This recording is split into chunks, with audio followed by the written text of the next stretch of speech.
For at least 2 decades, those celebrating Veterans Day have lined Telegraph Street near Veterans Park in Washington City to publicly acknowledge veterans and their service in the annual Veterans Day Parade.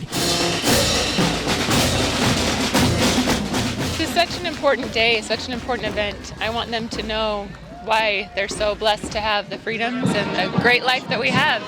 It's such a privilege for them to see the veterans and the reason for the celebration, so we don't miss it.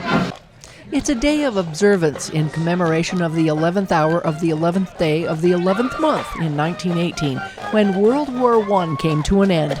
It's all in honor of those who have served in America's military. 20 years ago, the Veterans Committee was formed. We have 3 purposes. Number 1 is to celebrate and inspire liberty. Number 2 is to honor each individual sacrifice. And number 3, and perhaps the most important, is to teach the rising generation the cost of freedom. And I hope you know that here in Washington County and here in Washington City, we are going to teach that rising generation that freedom is not free. As candy was tossed out to the left and right of the blocked-off street, veterans both in the parade and viewing from the sidelines were happy to know they are appreciated for their service and remembered on this very special day. It was all of us. All of us, yeah. And it was great. I think we need to continue doing this.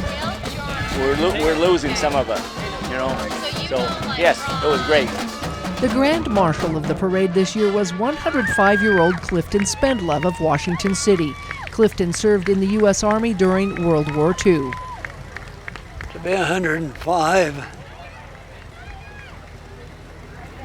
you get a lot of attention.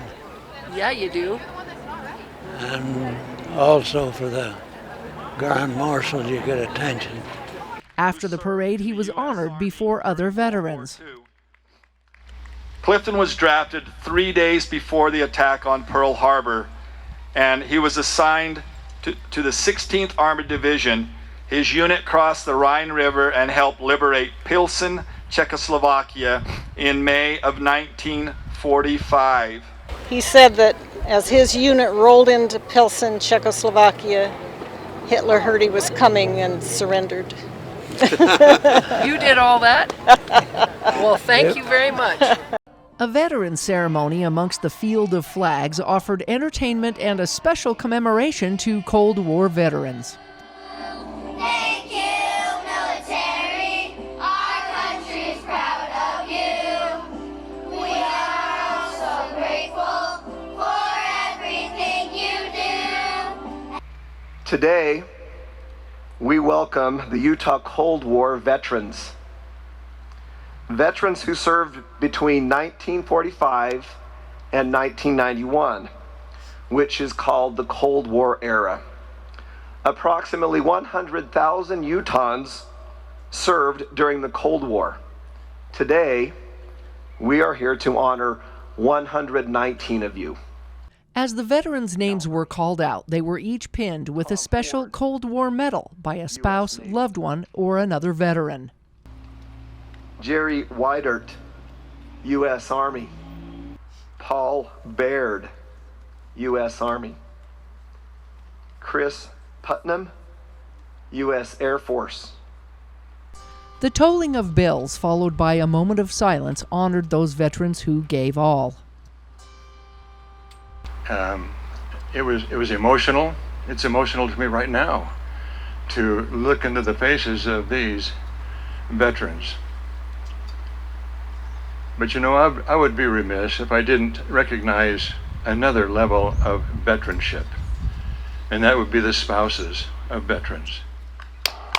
Hoorah!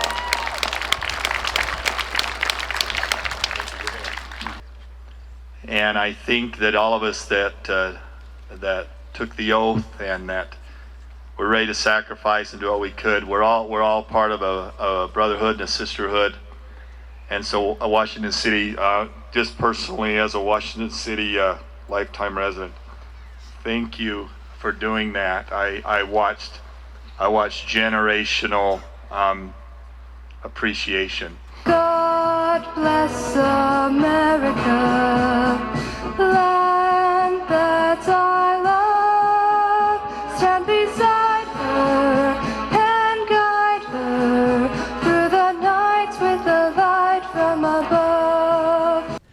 Longview High School ROTC gave an impressive rifle exhibition as potential future veterans of America.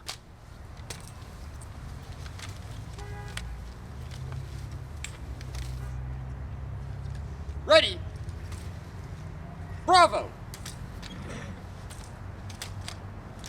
Cold War veterans walked away with a new medal, feeling appreciated for their value in the military. And I was going around Cuba for 168 days when the Cuban crisis was. That was part of the Cold War. And to me, nothing was ever said about it. And so when I heard about it, it hit me real hard that veterans need to be honored for doing their Cold War service.